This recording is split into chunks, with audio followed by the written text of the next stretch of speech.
우리 사랑하는 성도 여러분, 여러분들은 예수님을 아십니까? 질문이 좀 이상한가요? 이렇게 여쭤보겠습니다. 여러분들은 예수님을 아는 것이 중요하다고 생각하십니까? 아니면 예수님을 따르는 것이 중요하다고 생각하십니까?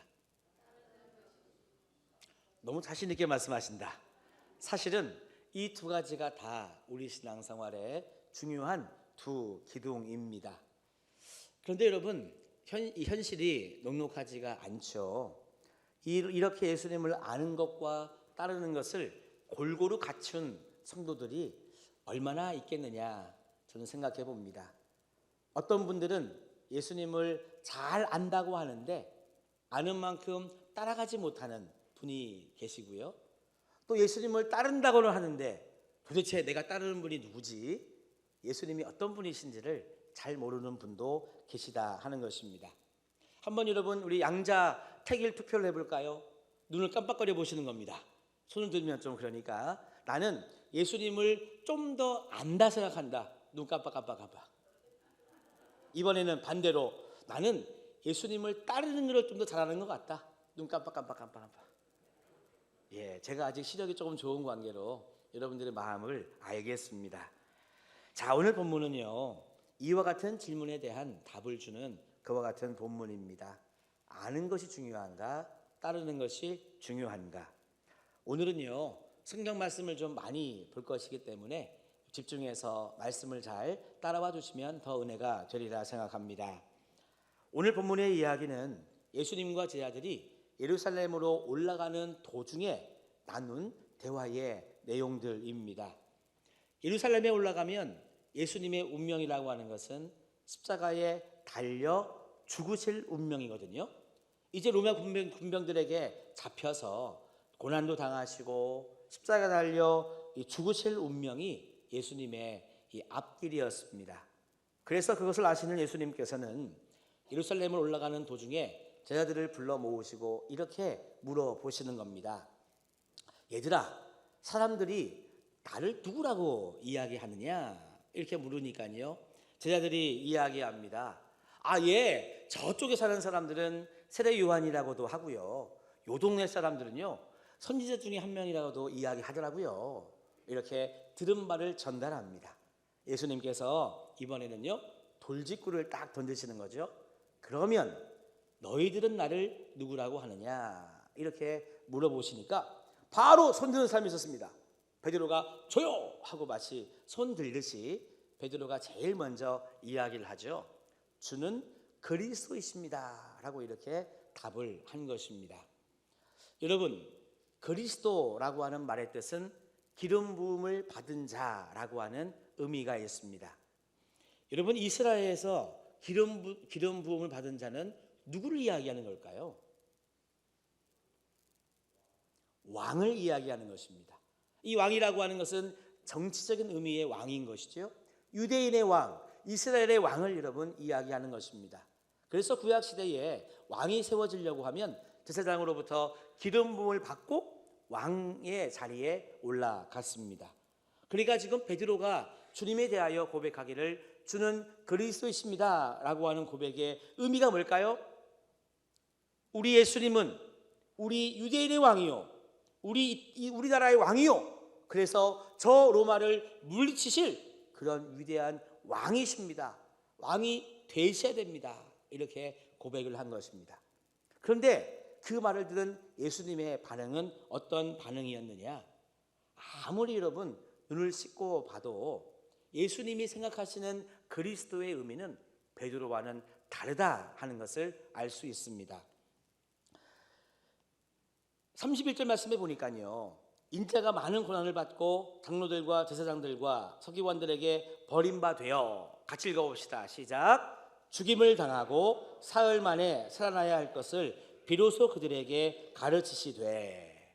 자, 그러니까 예수님 자신은요 왕이십니다 이야기하는 베드로의 이야기를 듣고 그래 나 왕의 자리에 올라갈 거야 이런 이야기가 아니라 베드로야, 얘들아, 나는 이제 곧 죽을 것이고 죽은 지 사흘이 지나면 나는 다시 살아난다 이야기를 하니 이게 여러분 베드로와 제자들의 입장에서는 어떤 대화일까요?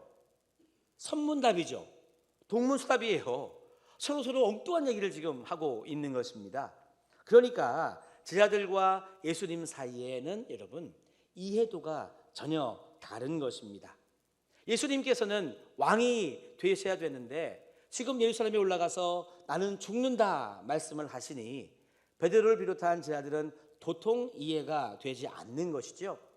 그렇기 때문에 주님이 어떤 분이신지 고백했던 베드로가 나서서 이렇게 반응을 합니다. 32절 말씀에 보니까요, 드러내놓고 이 말씀을 하시니 베드로가 예수님을 어떻게 했다고요? 붙들었다고. 그러니까 얼마나 여러분 제가 중요했으면 노란색에다가 보라색깔까지 여러분 칠했겠습니까? 예수님을 붙들고 항변했다 그랬는데 여기에서의 붙들다라고 하는 의미는요, 원어에 보면 잡아 이끌다라고 하는 여러분 의미가 있습니다. 그러니까 예수님의 손을 잡고 같이 걸어가요 이런 의미가 아니라 무슨 말입니까 하면서 이 베드로가 감히 예수님의 뭐 멱살을 잡든 옷을 잡든 이렇게 막 잡아가지고 잡아 끄는 거예요. 좋은 일입니까? 이상한 일입니까? 이상한 일이죠. 더 나아가서 항변했대요. 항변은 헬라어로 에피티만이라고 하는 말인데 질책하다, 꾸짖다라고 하는 의미가 있습니다. 그러니까 예수님 그게 무슨 말씀이세요? 한 게 아니라 어떤 의미일까요? 예수님 지금 무슨 말씀하시는 겁니까? 말이 되는 소리를 하셔야죠. 막 이렇게 여러분 이 꾸짖고 여러분 질책을 하는 것입니다.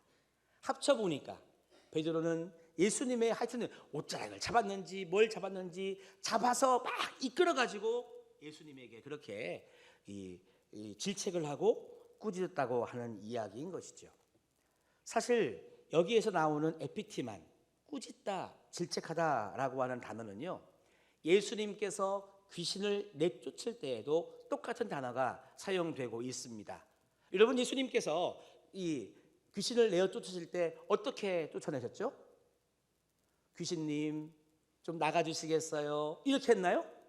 아니잖아요. 뭐 더럽고 뭐 이 악한 귀신아 이 아이에게서 떠나가라 이렇게 예수님께서 명령하시고 내쫓으셨잖아요. 좋은 말로 내쫓으신 게 아니란 말이에요. 그러니까 지금 그렇게 사용되는 단어가 감히 베드로가 지금 예수님한테 그렇게 하고 있다는 것입니다. 33절에서도 이 헬라어가 사용됩니다. 예수께서 돌이켜사 제자들을 보시며 베드로를 꾸짖어 이르시되 뭐라고 꾸짖으셨어요? 사탄아 내 뒤로 물러가라. 이렇게 예수님께서 마치 주거니 받거니 하는 것처럼 베드로가 그렇게 했는데 예수님도 지금 베드로를 그렇게 꾸짖고 계시다고 하는 것입니다. 야, 여러분 이게 무슨 상황입니까? 있어서는 안 될 상황 아닙니까? 어떻게 감히 제자가 이 선생님께 그렇게 하며 선생님도 그렇게 제자를 야단을 치고 있는지. 베드로의 마음은 이런 마음이죠. 당신이 왕이 되어야 합니다. 내가 지금 당신을 따르기 위해서 제가 지금 내 업도 포기하지 않았습니까? 배도 뒤로 하고 그리고 이 뭡니까? 가족들도 뒤로 하고 내가 진짜 집도 버리고 이렇게 예수님을 따라가는데 지금 무슨 소리 하시는 겁니까? 예수님 왈 나는 그래도 죽는다. 사흘 만에 부활한다. 이와 같은 상황 속에 예수님께서 34절에서 말씀하십니다. 무리와 제자들을 불러 이르시되 누구든지 나를 따라오려거든 자기를 부인하고 자기 십자가를 지고 나를 따를 것이니라. 여러분 이것이 바로 예수님께서 제자들에게 처음으로 자신의 죽음과 부활을 이야기하신 거예요. 예루살렘으로 올라가는 그 도중에 그렇게 제자들에게 이야기를 하신 것입니다. 그래서 이것을 우리는 첫 번째 순환 예고라고 하는 이름을 붙이는 것입니다. 자, 그런데 여러분 정말 재밌는 게 뭔지 아세요? 이게 여러분 세트라고 한번 보십시다. 뭐 음식점에 가서 어떤 음식을 시킬 때 여러분 세트 메뉴 시키잖아요. 마치 그런 것처럼 이렇게 예수님이 이야기하시고 제자들이 엉뚱한 이야기하고 이와 같은 패턴이 똑같이 8장이 지난 9장에도 여러분 나옵니다. 9장 31절과 32절 말씀에 보면 예수님이 말씀하시기를 나는 죽는다. 하지만 사흘 만에 부활한다 라고 예수님이 똑같이 말씀하시니까요, 이때 제자들의 반응이 뭐라고 나오냐 하면, 예수님 말씀은 듣지 않고 그들끼리 막 이야기하기를 9장 3, 4절 말씀해 보니까 그들이 잠잠하니 이는 길에서 서로 누가 크냐 하고 쟁론하였습니다. 그러니까 예수님은 지금 나는 이제 죽을 거야, 사흘 만에 부활할 거야, 이 얘기를 하시는데 제자들의 관심사는 거기에 있지 않았습니다. 누가 어느 자리에 앉을 것이냐, 그러니까 나에게 떨어질 콩고물이 무엇이냐, 나는 국무총리 할 거니까 내 자리 넘보지 마, 아유 난 거기에 자리 관심 없어, 뭐니 해도 국방부 장관이 최고지, 이런 이야기만 자기들끼리 막 하고 있던 거예요. 자, 이때 예수님께서 싸우는 제자들을 앉혀놓고 또 나무라시면서 말씀하십니다. 9장 35절 말씀해 보니까 예수께서 앉으사 12제자를 불러서 이르시되 누구든지 첫째가 되고자 하면 무사람의 끝이 되며 무사람을 섬기는 자가 되어야 하리라 하시니라. 이렇게 예수님께서는요 8장에 이어서 9장에 두 번째 순환 예고를 하시는 겁니다. 그런데 여러분, 8장이 지나고 9장이 지나면 그 다음 몇 장이 나오죠? 10장. 10장에 여러분 또 이와 같은 똑같은 패턴의 세트 메뉴처럼 다시금 말씀이 등장하는데요, 10장 34절 말씀해 보니까 또 예수님이 말씀하시는 거예요. 나는 죽는다, 하지만 사흘 만에 나는 다시 부활한다 라고 하는 말씀을 했을 때, 여러분 가위바위보도 몇 판 하세요? 30판 하시죠? 윷놀이 몇 판 하세요? 30판을 해야 하잖아요. 여러분 한 번에 하기는 아쉽잖아요. 예수님이 3번이나 지금 말씀하시는 거예요. 나는 죽는다, 하지만 나는 사흘 만에 부활한다. 이렇게 3번 정도 얘기했으면 제자들이 알아들을 만도 한데 제자들이 뭐라고 반응하느냐, 10장 37절 말씀에 보니까요, 여짜오되 주의 영광 중에서 우리를 하나는 주의 우편에 하나는 좌편에 앉게 하여 주옵소서. 이게 무슨 말입니까? 제자들은요 예수님 말씀을 귀등으로도 안 듣는 거예요. 여러분 가끔씩 그런 말씀 쓰시죠? 귀등으로도 말 안 듣는다고. 제자들은 지금 예수님의 말씀이 귀에 안 들어옵니다. 귀등으로도 듣지 않습니다. 오직 그들의 관심사는 뭐냐 하면 예수님이 뭐라고 말씀하시든 나는 예수님의 우편에, 나는 예수님의 좌편에, 자신들이 차지해야 할 자리 다툼, 내가 이제 취해야 할 이득, 여기에만 지금 관심이 있는 거예요. 예수님께서 그 제자들을 불러 모으시고 10장 43절과 44절에서 이렇게 말씀합니다. 너희 중에는 그렇지 않을지니 너희 중에 누구든지 크고자 하는 자는 너희를 섬기는 자가 되고 너희 중에 누구든지 으뜸이 되고자 하는 자는 모든 사람의 종이 되어야 하리라. 여기까지가 예수님의 3번째 순환 예고입니다. 8장, 9장, 10장에 걸쳐서 예수님은 자신의 죽음과 부활을 3번에 걸쳐서 이야기했고, 그 3번의 이야기를 할 때마다 예수님의 제자들의 반응은 다 그렇게 여러분 나왔던 것입니다. 제가 한번 여러분들에게 여쭤보고 싶습니다. 자, 여기까지의 상황을 볼 때 예수님의 제자들은 예수님을 알았습니까? 몰랐습니까? 안다고 할 수 있습니까? 모른다고 할 수 있습니까? 그렇죠. 제자들은 예수님을 사실 몰랐습니다. 이것이 제자들의 현재 상황이라고 하는 것입니다. 여기에서 우리는 마가복음 14장으로 한번 넘어가 봐야 되겠습니다. 마가복음 14장 66절 이하의 말씀을 보면요, 베드로가 진짜 예수님이 말씀하신 대로 예수님이 로마 군병들에게 잡혀가지고 대제사장 그에게 잡혀갔어요. 그러니까 베드로가 그때야 걱정이 되는 거지. 어떡하지? 예수님 잡혀가셨는데 고문당하시나? 예수님 힘드시면 안 되는데 어떡하지?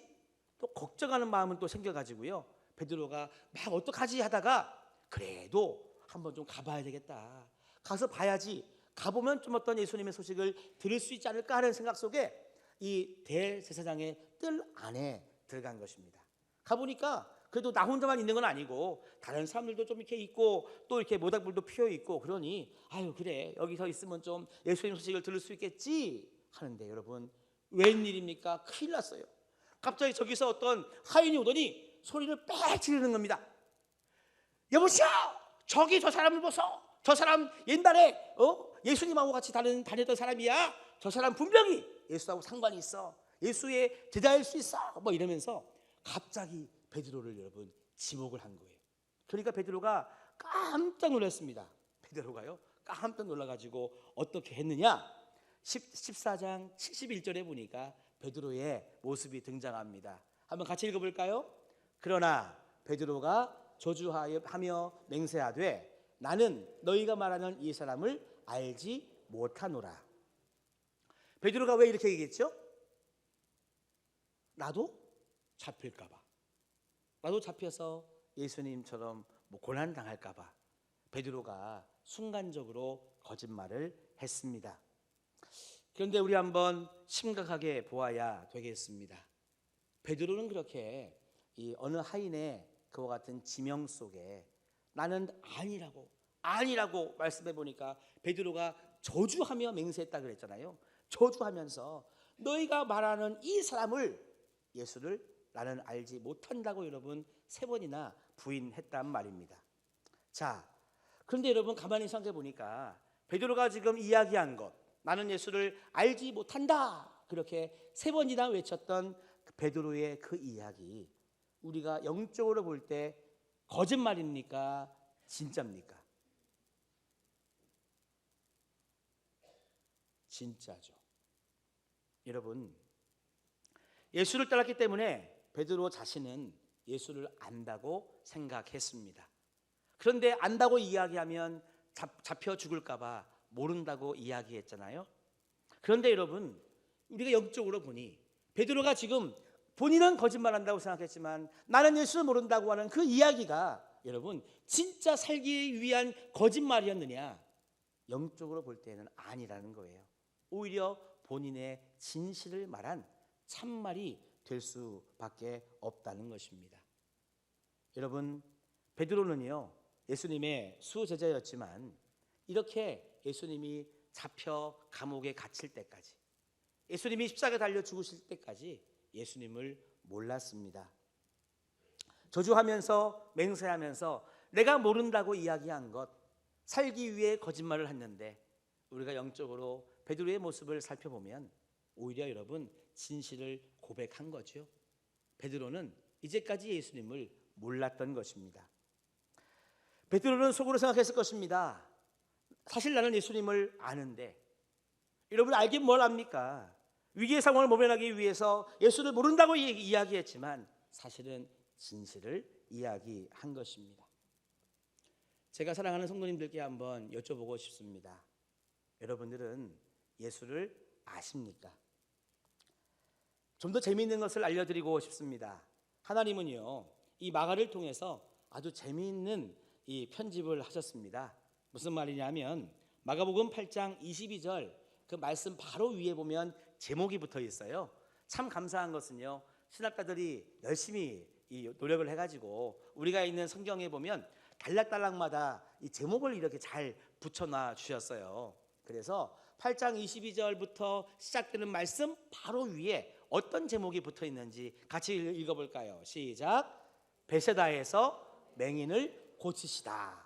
그러니까 말 그대로 8장 22절부터는요 베세다에서 맹인을 고치시는 말씀이 쭉 칸이 나온다는 말입니다. 그 다음에 마가복음 10장 46절로 가면 그 말씀이 시작되는 46절 바로 위에 또 제목이 붙어 있어요. 제목이 뭡니까?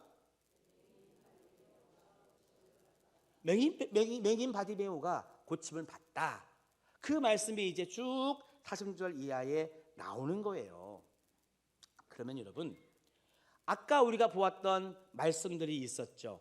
8장의 첫 번째 예수님의 순환예고, 9장의 예수님의 두 번째 순환예고, 10장의 예수님의 세 번째 순환예고. 무슨 햄버거도 아니고요. 그렇게 순환예고가 8장, 9장, 10장에 나오는데 왜 그런 순환예고 중간중간에 8장에 한 번, 10장에 한 번, 마치 뭐 햄버거 안에 소고기 패티가 들어가 있고 뭡니까 저기 토마토가 들어가 있고 양상추가 들어가 있는 것처럼 마치 왜 하나님께서는 마가복음에 그렇게 예수님의 세 번의 순환예고 중간중간에 맹인이 눈을 떴다, 앞을 보지 못하는 사람이 앞을 보게 되었다는 말씀을 그렇게 중간중간에 왜 넣으셨을까 하는 것입니다. 이것을 우리가 프레임이라고 합니다. 우리 신학적으로는 이거를요 의도적인 편집이라 그래요. 하나님께서 그렇게 일부러 말씀을 배치해 놓으셨다고 하는 것입니다. 두 개의 똑같은 눈먼 장님을 고치시는 이야기 속에 하나님이 오늘 우리에게 하시고 싶은 말씀은 제자들은 시퍼렇게 두 눈을 뜨고 살고 있었음에도 불구하고 실제로 영의 눈은 어두워서 예수를 알지 못했다는 말씀을 해 주시기 위해서 그렇게 성경을 구성을 해 놓으신 것입니다. 그래서 여러분 이 프레임에서 보면 누가 그러니까 장님이라는 거예요. 예수님의 제자들이 장님이라고 하는 것입니다. 바로 마가복음이 말하고 있는 이야기가 바로 이거예요. 예수를 따랐던 예수님의 제자들 따르기는 했으나 예수를 알지 못했다. 눈뜬 장님이었다. 영적으로는 장님이라고 하는 것을 이야기하고 싶은 거죠. 그러니까 예수님의 본심은 뭔지 알지 못하고 그냥 따라갔던 사람들, 자신의 목적이 있고 자신의 생각이 있어서 예수님의 본심과 예수님의 마음은 온데간데 없고 내 생각만 가지고 예수님을 따랐던 예수님의 제자들은 영적 장님이 아니냐, 여러분 우리들에게 주님은 말씀하고 계십니다. 그래서 여러분 왜 하나님께서는 제자들을 이렇게까지 영적 장님이라고 표현을 하고 계실까? 그래서 무엇을 우리들에게 말씀하려고 하시는 걸까? 우리 한번 8장 33절의 말씀을 다 같이 읽어 보시겠습니다. 다 같이 읽어 봅시다. 시작. 예수께서 돌이키사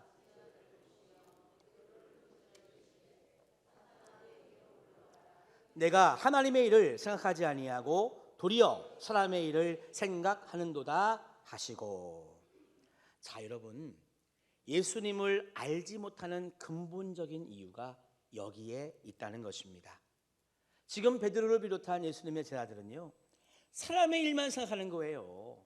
예수는 그리스도이시다. 예수가 이제 유대인의 왕이 되고 우리 이스라엘의 왕이 되어서 저 로마를 다 물리치고 나면 나는 예수님의 우편에, 나는 예수님의 좌편에, 나는 국무총리로, 나는 무슨 장관으로, 나는 무슨 어떤 자리로 내가 이제까지 예수님을 따르며 내가 헌신했던 시간, 물질, 내가 그동안 가족을 돌보지 못했고 내 이 업을 포기해서 배도 그냥 버려두었던 내가 예수님께 다 갖다 바쳤고 여러분 정말 뒷바라지했던 이 모든 것들을 나는 그때가 되면 단숨에 찾으리라. 투자에 대한 보상, 내가 주님께 드렸던 거에 대한 보상, 내가 앞으로 차지해서 내 만족을 누려야 할 것이 있었기 때문에 여러분 예수님을 올바로 보지 못했다는 것입니다. 예수님을 알지 못했다는 거예요. 예수님의 마음은 그들의 제자들에게 관심이 없었습니다. 그러니까 제사에는 관심이 없고 뭐에만 관심이 있는 거예요? 제밥에만 관심이 있는 것이죠. 이것은 오늘날 우리 한국교회가 갖고 있는 비극이기도 합니다. 여러분 수십 년 동안 시간을 내서 하나님을 예배하고 설교를 들었습니다. 그리고 하나님의 것이라고 고백하면서 11조와 같은 헌금도 하나님께 드렸습니다. 교회를 통해서 봉사한다고 하고 선교를 많이 했습니다. 그런데 여러분 그렇게 수십 년 동안 신앙생활을 해도 변하지 않는 게 여러분 있다는 것입니다. 그게 뭘까요? 성공하고 싶은 욕심, 이기적인 마음이라고 하는 것은 여러분 바뀌지가 않는다는 것입니다. 무슨 말일까요? 일단 내가 잘 돼야 되지 다른 사람에게는 관심이 없어요. 내 아들 잘 돼야 되고 내 딸 잘 돼야 되고 내 남편 잘 돼야 되고 내 아내가 잘 돼야 되고 여기에는 관심이 있는데 남의 남편, 남의 부인, 남의 아들, 딸들에게는 여러분 1도 관심이 없는 거죠. 우리 구역이 잘 되면 되지 다른 구역이 어떻게 되는지는 관심이 없어요. 우리 교회만 부흥하고 잘 되면 되지 다른 교회는 아무 상관이 없죠. 이게 여러분 우리들의 현주소 아닙니까? 우리 흥해제일교회가 118년의 역사를 가지고 있잖아요. 제가 알기로 어쨌든 뭐 중앙교회야 뭐 이렇게 한건이가 그렇다 치고 포항제일교회하고 같은 이렇게 역사를 가지고 있는 걸로 알고 있습니다. 그러니까 포항 지역에서는 참 장자교회라고 볼 수 있는 것이죠. 그런데 우리는 어떻게 지내고 있습니까? 일단은 나밖에 모르잖아요. 우리 식구밖에 모르잖아요. 우리 구역밖에 모르잖아요. 우리 교회밖에 모르잖아요. 언제 우리가 나 말고 다른 사람, 다른 가정, 뭐 다른 구역, 다른 교회에 여러분 관심을 가졌습니까? 그러다 보니까요, 한국 교회가 능력을 잃어버렸다. 아마 우리 한국 교회가 예수님을 그렇게 잘 알고 있을까? 저는 물음표를 던질 수밖에 없습니다. 베드로를 보십시오. 베드로가 예수님의 멱살을 잡고 남들이 들으면 절대 안 되는 이야기를 이야기하는 거잖아요. 아니죠. 어떤 면에서는 다 들으라고 말하는 거죠. 예수님의 옷을 붙잡고 이렇게 이끌어가지고 그렇게 예수님께 소리를 지르고 그렇게 했다고 하면 남이 들으면 안 되는 이야기긴 한데 사실은 다 들으라는 이야기잖아요. 예수님 그러시면 안 된다고. 당신 그러시면 안 된다고. 당신 정말 내 삶을 놓고 봐도 그렇고 당신을 따르는 이 제자들과 많은 무리를 봐도 그렇고 예수님 그러시면 안 된다고 여러분 그렇게 하지 않았습니까? 내가 예수님을 따르는 이유가 결국 나의 유익과 나의 이익이 보장되어야 되기 때문에 예수님 그러시면 안 된다고 베드로가 한 거 아니겠습니까? 몸은 예수님을 따르고 있지만 여전히 나의 관심은 예수님의 말씀이 없고 나의 성공과 나의 욕심과 자기중심적인 생각만을 가지고 따라갔던 베드로, 따라갔던 예수님의 제자들, 결국 그들은 예수님을 몰랐던 것입니다. 그래서 저는 흥해제일교회의 담임 목사로서 성도님들께 이런 질문을 드린다는 거죠. 성도님들은 예수님을 아십니까? 예수님께서 당신의 본심 두 가지를 우리들에게 알려주셨습니다. 여러분들의 생각을 내려놓으시고 예수님의 본심을 한번 여러분 들어보시기를 바랍니다. 첫 번째는요, 8장 31절의 말씀입니다. 이 말씀을 다 같이 읽어보시겠습니다. 인자가 많은 고난을 받고 장로들과 대제사장들과 서기관들에게 버림받아 죽임을 당하고 사흘 만에 살아나야 할 것을 비로소 그들에게 가르치시되. 여러분, 예수는 십자가에 죽어서 사흘 만에 다시 부활하신다. 이것을 예수님의 제자들은 물론이거니와 오늘 주님을 예배하는 우리 모두가 다 알기를 예수님은 바라시는 겁니다. 무슨 말이냐? 내가 너희들의 죄와 사망, 너희들 죄를 다 짊어지고 내가 십자가에 달려 너희들 대신에 내가 죽는다. 하지만 하나님께서는 죄와 사망의 원수를 다 이기시고 나를 사흘 만에 부활시키실 거다. 그러니까 너희들 누구를 믿으라? 누구를 따르라? 예수를 믿고 예수를 따르라고 말씀하시는 것이죠. 여러분, 예수님의 본심은 바로 이것입니다. 주 예수를 믿어 너와 너의 가정이 구원받기를 바란다는 것이 우리 예수님의 본심이신 것입니다. 그래서 예수님께서 2000년 전에 이 땅에 오셨고요. 이 가치를 위협하는 그 어떤 것에도 예수님은 타협하지 않고 그 구원의 가치, 우리를 구원하시려고 하는 그 마음을 끝까지 지켜내신 거죠. 저는 그래서 오늘 은혜 시리즈 6번째 시간으로 예수님께서 우리를 사랑하사 우리를 구원하신다고 하는 이 귀한 가치, 이것이 바로 하나님의 우리를 향한 큰 은혜인 줄로 믿습니다. 맞아요. 하나님의 은혜가 무엇입니까? 하나님의 은혜라고 하는 것은 바로 예수 그리스도가 우리를 위해 십자가를 지시고 그렇게 죽으셨지만 사흘 만에 부활하사 모든 믿는 자들에게 첫 열매가 되셨다. 영생의 첫 열매가 되셨다고. 그러니 예수를 믿어 구원받으라고 하는 여러분, 이것이 바로 예수님의 본질이시자 우리를 향한 하나님의 크신 은혜인 줄로 믿습니다. 그래서 여러분, 우리는 벌써 은혜 받은 자가 되었습니다. 우리가 예수님의 본질을 아는 것, 예수님을 안다고 하는 것은요, 바로 예수를 올바로 믿는 것이요, 구원받고 하나님의 자녀로 여러분 온전히 살아가는 우리들의 모습이 바로 은혜 받은 자의 모습이 되는 줄로 믿습니다. 자, 이어서 두 번째입니다. 예수님이 꼭 우리들에게 알아달라고 하는 예수님의 본심이 나옵니다. 8장 34절의 말씀입니다. 다 같이 한번 읽어보시겠습니다. 무리와 자기를 부인하고 자기 십자가를 지고 나를 따를 것이니라. 아멘. 자, 이번엔 예수를 따르는 것에 대하여 말씀해 주시는 겁니다. 예수를 따른다는 것의 의미는요, 자기를 부인하고 자기 십자가를 지고 따라가는 것이라고 말씀해 주셨는데 여러분 어려우시죠? 이 말이 무슨 말인가? 저는 그래서 이 주님의 말씀을 이렇게 한번 단순화시켜서 말씀드려 보고 싶습니다. 자기를 부인하고 자기 십자가를 지고 가라는 예수님의 말씀은 예수님 뒤로 가라. 그러니까 예수님보다 앞서지 말라라고 하는 여러분 그런 의미로 저는 이해하면 좋겠다 생각이 됩니다. 여러분들의 삶이 어떠십니까? 가만히 보면은요 근심 걱정을 많이 하시는 분들 보면 예수님보다 앞서가는 삶을 사시는 것 같아요. 우리가 예수님의 뒤를 따라간다면 예수님께서 우리의 길과 진리와 생명이 되시기 때문에 내가 예를 들어서 애굽에서 여러분 나온 다음에 가나안 땅에 들어갈 때까지 가장 빠른 길, 좋은 길은 에돔을 통과하는 길이지만 그 길이 열리지 않으니까요 여러분 광야를 통해서 삥 돌아갔잖아요. 제가 지난번에 엊그저께 말씀드렸잖아요. 그죠? 근데 여러분 비록 돌아갈지언정 하나님의 인도하심에 순종함에 따라간 이스라엘 백성들은요 안 죽었어요. 먹을 게 없어도 하나님은 만나와 메추라기를 주셨고요 마실 게 없어도 여러분 광야에서 이 샘이 나게 하셨습니다. 그런데 여러분 언제부터 죽음의 그림자가 드리워졌느냐? 하나님을 원망하고 하나님의 인도하심을 거부하기 시작하니까요 불뱀이 여러분 나온 거예요. 무슨 말입니까? 우리가 예수님보다 앞서 나가면 우리가 겪어야 될 모든 것은 여러분 다 겪을 수밖에 없어요.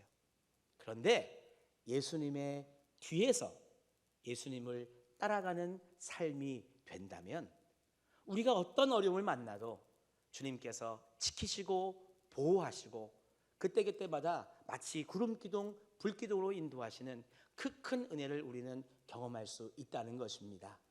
그래서 예수님을 따른다는 것, 자기를 부인하고 자기 십자가를 지고 따라간다는 것, 저는 그것을 조금 단순화시켜서 예수님보다 앞서가지 않는 것, 예수님 뒤를 따라가는 것이라고 저는 그렇게 말씀을 드리고 싶습니다. 우리 사랑하는 성도 여러분, 이렇게 예수님을 따른다는 것은요 결국 예수님을 닮아가는 것이기 때문에 그것이 곧 성화의 본질이라고 말할 수 있습니다. 제가 마지막으로 여러분들께 질문을 드리고 같이 찬양을 드렸으면 좋겠습니다. 우리 사랑하는 성도 여러분, 여러분들은 그래서 예수님을 아십니까? 그리고 여러분들은 그래서 예수님을 따르고 계십니까?